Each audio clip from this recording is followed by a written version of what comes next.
வாழ்க வையகம், வாழ்க வையகம், வாழ்க வளமுடன். குரு வாழ்க, குருவே துணை. மணவளக்கலை உறவுகளுக்கு கோபாலின் வணக்கங்களும் வாழ்த்துக்களும். அருட்தந்தை வேதாத்ரி மகரிஷியின் மணவளக்கலை பற்றி தினமும் சிந்தித்து கொண்டிருக்கின்றோம். இன்றைக்கு ஒரு வித்தியாசமான செய்தியை படித்தது. அது எனக்கு பிடித்தது, உங்களுக்கும் பிடிக்கும் என்று நம்புகிறோம். திருமுருக கிருபானந்த வாரியார் சொன்ன 4 அதிசயங்கள். வேதங்கள் 4: ருக்வேதம், யஜுர்வேதம், சாமவேதம், அதர்வன வேதம். திசைகள் 4: கிழக்கு, மேற்கு, வடக்கு, தெற்கு. யுகங்கள் 4: கிருதாயுகம், துவாபர யுகம், திரேதாயுகம், கலியுகம். பெண்ணுக்கான இலக்கணங்கள் 4: அச்சம், நாணம், மடம், பயப்பு. ஆணுக்கான இலக்கணங்கள் 4: அறம், பொருள், இன்பம், வீடு வேறு. மனித வாழ்க்கை 4: பிரம்மச்சரியம், கிரகஸ்தம், வனப்பிரஸ்தம், சந்நியாசம் சொல்லுவாங்க. இதை அழகாக அருட்தந்தை வேதாத்ரி மகரிஷி தமிழாக்கம் செய்து இளமை, நோன்பு, இல்லறம், அகத்தவம், தொண்டு என்று பிரித்து ஒரு மாற்றத்தை கொடுத்திருப்பார்கள்.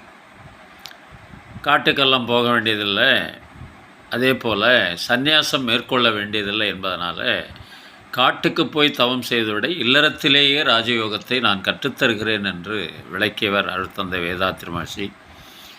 சந்நியாசம் மேற்கொள்ள வேண்டியதில்லை, தொண்டு செய்யலாம் அந்த சமுதாயத்திற்காக என்ற அடிப்படையில் அதை சொல்லியிருப்பார்கள். அதே போல் அரசனின் படைகள் 4: அதாவது தேர்ப்படை, யானைப்படை, குதிரைப்படை, காலாட்படை என்று சொல்வார்கள்.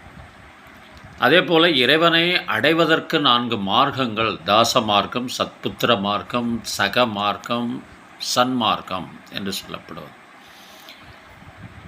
அது மட்டுமல்ல, தசரதனின் பிள்ளைகள் 4: ராமன், லக்ஷ்மணன், பரதன், சத்ருக்கணன் அப்படின்னு சொல்கிறது.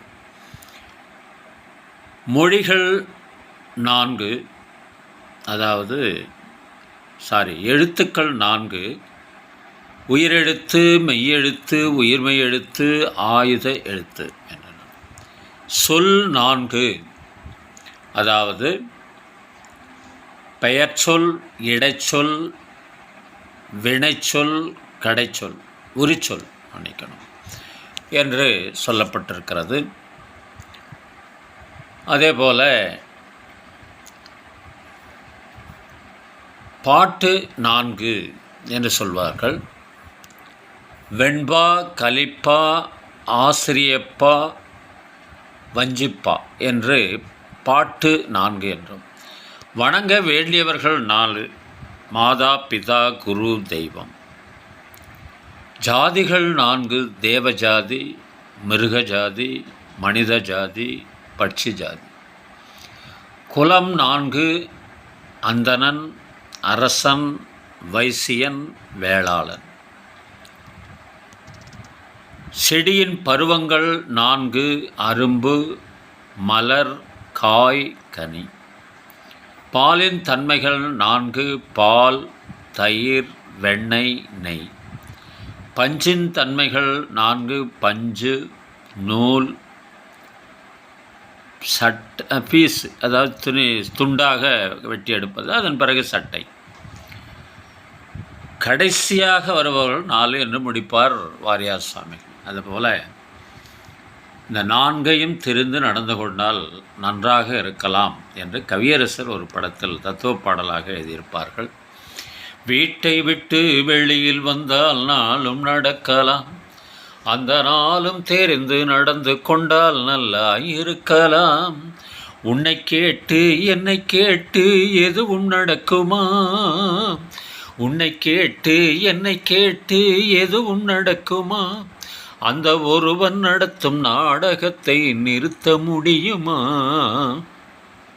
ஒன்னாய் இருக்க கத்துக்கணும், இந்த உண்மையை சொன்னா ஒத்துக்கணும்.